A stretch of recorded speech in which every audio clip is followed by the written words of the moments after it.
Okay, guys, today you're going to be talking about money. Yeah! Woo! Who doesn't like talking about money, right? Too bad. Not gonna look at some. I had to like scrounge up and see if I had some paper money. Usually I use my card all the time, so I'm like, oh, some money. So today you're going to talk about Black Tuesday, and this is when the stock market crashed. Now, the stock market crash did not cause the Great Depression. That is a very, very tricky question that a lot of people believe. So you have to, stock market crash does not equal causing the Great Depression.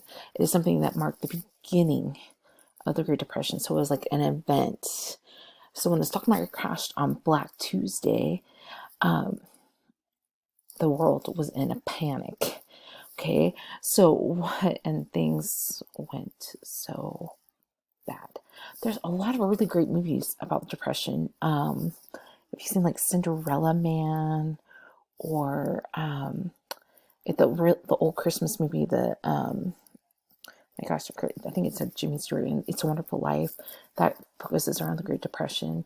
And there's a couple more that I cannot think of, but this is one of the hardest hit economic and environmental disasters happened to within this time period. So with the Great Depression, we have the stock market crash, and it doesn't just affect Utah or the United States; it affects the world.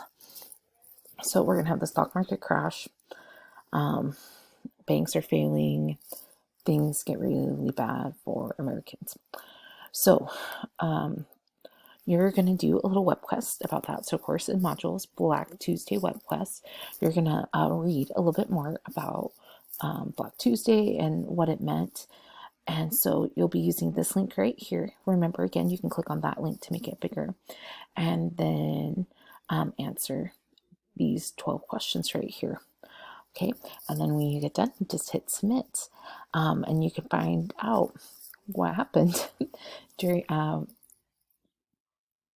during this time and what the stock market crash and what impact it had on the United States and society. So I hope you guys are doing great. See you later. Bye.